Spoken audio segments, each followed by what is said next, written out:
Bien, bonjour à tous, pardon pour ce petit retard, on avait quelques soucis techniques pour la connexion avec l'outre-mer, puisque le centre c'est ici, et donc les autres c'est l'outre-mer. Donc quelques problèmes de connexion, mais apparemment tout est rentré dans l'ordre. Bonjour à tous, donc ici ou ailleurs, vous qui nous suivez peut-être d'un peu plus loin, merci de participer à ce séminaire organisé par l'ARACT Guadeloupe dans le cadre de la Semaine de la qualité de vie et des conditions de travail. C'est de transition qu'on va parler aujourd'hui, transition numérique, transition énergétique, transition écologique, sobriété, allongement de la vie professionnelle. Toutes ces questions, nous allons les aborder ensemble et aborder surtout le fait que les transitions qui sont en cours, qu'elles soient voulues ou imposées d'ailleurs, ont un impact fort sur les organisations et les modes de fonctionnement des entreprises. Elles impliquent et provoquent des transformations qui, à leur tour, peuvent influer sur la santé et les conditions de travail, et donc sur le développement des femmes et des hommes au travail. Alors, comment aider les entreprises à assurer des transitions justes? Quel rôle pour le dialogue social dans la conduite de ces transitions? C'est ce que nous allons essayer de voir ensemble ce matin, donc à travers 3 tables rondes qui vous sont proposées. La première sera consacrée à la transition écologique, la seconde aux transformations organisationnelles et la dernière portera sur la place des entreprises dans les transitions. Voilà donc pour le programme de cette matinée. Avant cela, plantons le décor et je cède tout de suite la parole à Mathis Gavali de l'ARACT Guadeloupe. C'est à vous.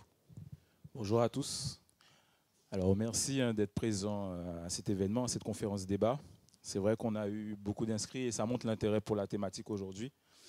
Et donc moi je vais faire la partie introductive, je vais introduire un petit peu le sujet pour vraiment, lorsqu'on parle de transition, savoir de quoi on parle exactement. Voilà. Donc normalement j'ai prévu un support, si on peut afficher à l'écran. Donc pour débuter, en attendant, voilà, super, la projection du support. Donc voilà, donc aujourd'hui, transition et travail, qu'en disent les acteurs guadeloupéens? Donc on peut passer à la diapo, voilà. Donc pour ceux qui ne connaissent pas, donc... oui, effectivement, merci. Donc pour ceux qui ne connaissent pas, donc la semaine pour la qualité de vie et des conditions de travail, donc elle est organisée chaque année par l'ANACT. Et aujourd'hui, on est sur la 20e édition. Et chaque année, donc, il y a une nouvelle thématique qui est abordée. Et cette année, c'est vraiment la thématique des transitions.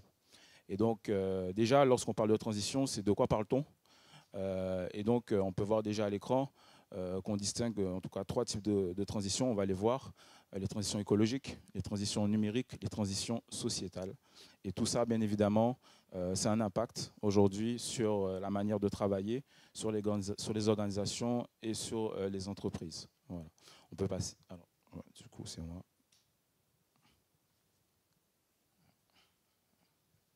OK. Donc, transition, qu'est-ce que c'est? Donc, tout d'abord, on va débuter par une définition.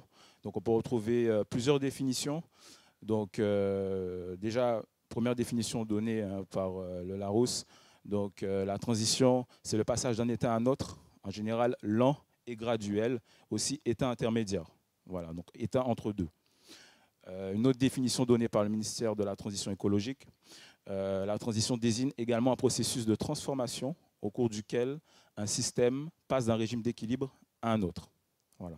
Et aujourd'hui, je voulais aussi vous donner une troisième définition de la transition qui nous a été donnée donc, par l'Agence européenne de l'environnement, qui définit les transitions comme un processus de changement à long terme, multidimensionnel, fondamentaux, fondés sur des changements profonds dans les pratiques, les politiques et la pensée dominante.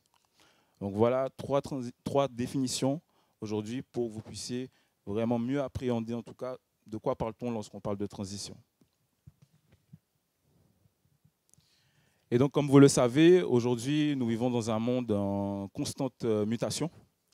Constante mutation, ce qui implique des changements majeurs dans la manière de travailler, de produire. Et donc, on distingue 3 grands types de transitions. Donc, on distingue la transition écologique, dont l'objectif est de pouvoir répondre aux problématiques environnementales. Et ça, on va pouvoir le voir. La transition numérique, et donc là, on le connaît puisqu'on est en plein dedans. Donc c'est l'essor du numérique, hein, le numérique qui est apparu vers les années 1980 avec la commercialisation pardon, des premiers ordinateurs, et en 2000 qui a été accentué avec l'apparition d'Internet, et enfin la transition sociétale qui va vraiment être liée à l'évolution de la démographie, mais aussi des besoins, des attentes de la société, les rapports sociaux. Voilà.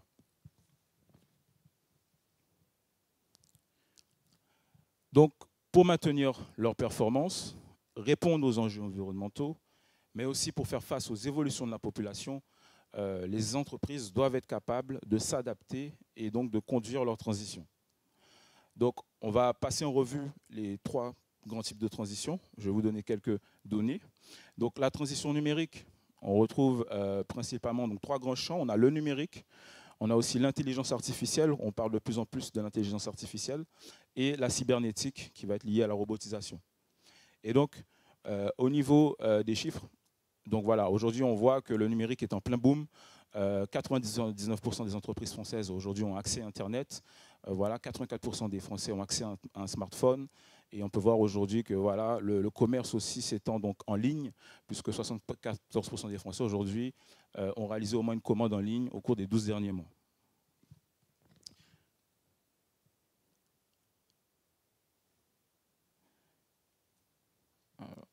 Alors, pour la transition suivante, non, ça passe pas. Ah, ça passe pas. Diapo suivante, s'il vous plaît. Okay. Alors, ah oui, voilà. Donc, concernant la transition écologique, donc une définition aujourd'hui de l'économie verte. Donc, alors, du coup, c'est pas la bonne définition que j'ai à l'écran. Mais aujourd'hui, l'économie verte, définie, on entend économie verte, c'est tout ce qui va être lié vraiment à la protection de l'environnement. Et donc, on va distinguer 2 types d'activités. Donc, on va distinguer l'éco-activité. Donc, ça veut dire vraiment les activités qui vont agir directement dans la protection de l'environnement ou la gestion des ressources naturelles. Et on a des activités périphériques. La finalité première n'est pas la protection de l'environnement, mais en tout cas, elles vont pouvoir contribuer à la protection de celle-ci. Et donc, des éco-activités, on peut retrouver la géothermie, le photovoltaïque, l'exploitation de la bagasse. Et les activités périphériques, on va pouvoir retrouver, par exemple, le développement des transports sobres, l'isolation des bâtiments, la gestion en eau potable. Voilà. Donc, au niveau de la transition écologique, au niveau des problématiques environnementales, puisqu'elles sont au cœur du sujet, aujourd'hui, il y a tout un tas de problématiques. On peut, au niveau de la pollution atmosphérique, il faut savoir qu'on compte environ 9 millions de morts prématurées dans le monde, donc à cause de cette pollution, et 67 000 décès en France. La consommation d'énergie, elle a doublé en l'espace de 40 ans, et donc elle pourrait encore augmenter d'ici 2050. Aujourd'hui, il y a 20 à 30%, et donc là on va parler de la biodiversité, puisque les espèces aussi sont très fortement touchées, et on le voit encore en Guadeloupe aujourd'hui. Un certain nombre d'entreprises, on les demande des fois de délocaliser. L'espace animal et végétal sont actuellement menacés d'extinction dans le monde, donc 20 à 30% des espèces animales. Et bien évidemment, aujourd'hui, on est sur un système productif qui repose essentiellement sur les énergies fossiles, qui sont responsables de 70% des rejets de gaz à effet de serre dans le monde. Et qu'est-ce qu'il en est aujourd'hui en Guadeloupe au niveau de cette économie verte? Donc en Guadeloupe, on distingue selon les données de l'IEDOM en 2016, 1041 entreprises vertes en 2016, soit un total de 2712 personnes qui travaillent dans l'emploi vert aujourd'hui. Et donc, c'est ce qui représente aujourd'hui 2,9% du secteur marchand. En Guadeloupe, on distingue 3 secteurs qui vont représenter 80% de l'activité de l'économie verte.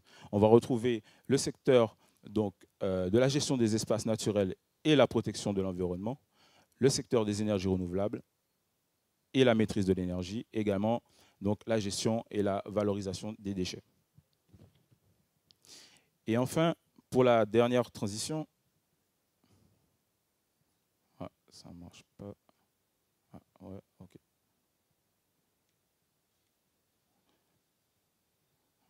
Ok. Et pour la dernière transition, donc c'est la transition sociétale, donc celle qui concerne les populations. Et donc, concernant cette transition sociétale, on distingue aujourd'hui un vieillissement de la population. En 2030, on estime une forte proportion donc, de personnes qui ont 65 ans et plus.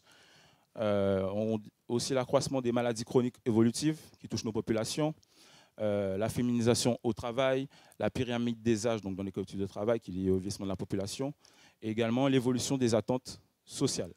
Donc flexibilité du travail, qualité de vie au travail, conditions de travail. Et donc quelques chiffres ici à vous donner sur cette transition.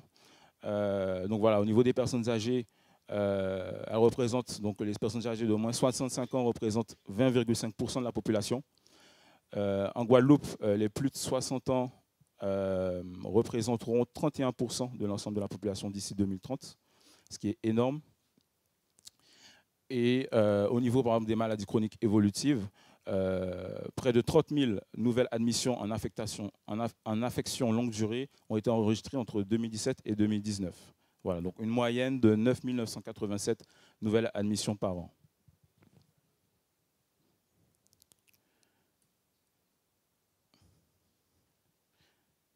Donc voilà ce qu'on peut dire concernant les transitions. C'est bien ça.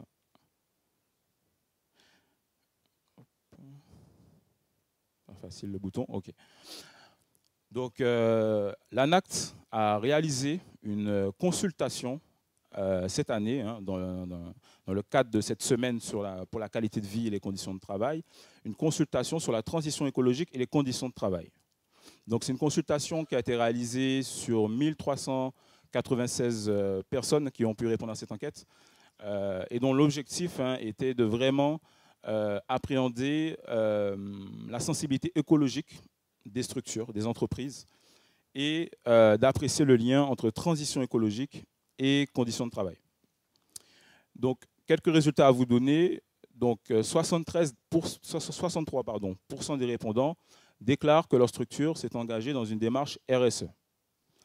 73% des salariés interrogés admettent aujourd'hui attestent que leurs employeurs ont déjà mis en œuvre des actions en faveur de la transition écologique. Voilà. On distingue aussi que la plupart de ces entreprises sont des grandes structures, 250 personnes et plus parmi ces répondants. Au niveau des principales actions mises en œuvre par ces entreprises, on constate que 80% des répondants ont dit mettre en place donc, des éco-gestes dans leur structure, 69% une politique de déplacement et de mobilité, 63% une sensibilisation au niveau des salariés, 60% l'environnement de travail, et ensuite on continue politique d'achat, investissement technique. Organisation de travail, 36%, et la politique de formation et gestion des compétences, 24%.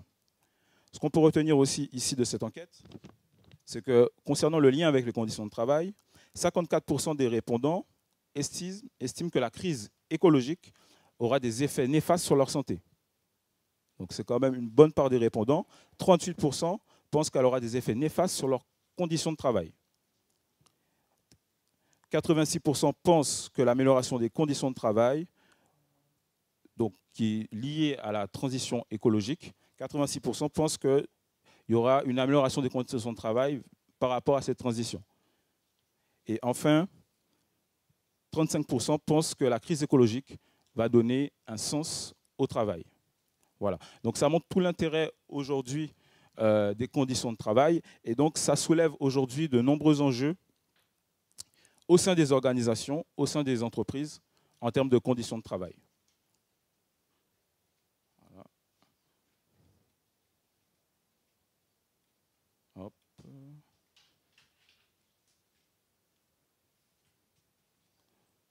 Donc, OK.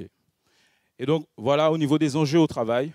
Aujourd'hui, on aura des enjeux organisationnels. Donc, c'est la capacité aux entreprises de pouvoir adapter leurs organisations face à ces transitions. Les enjeux relationnels, donc c'est comment on communique au sein de l'entreprise avec tous ces modes de fonctionnement qui changent aussi notre manière de communiquer au travail.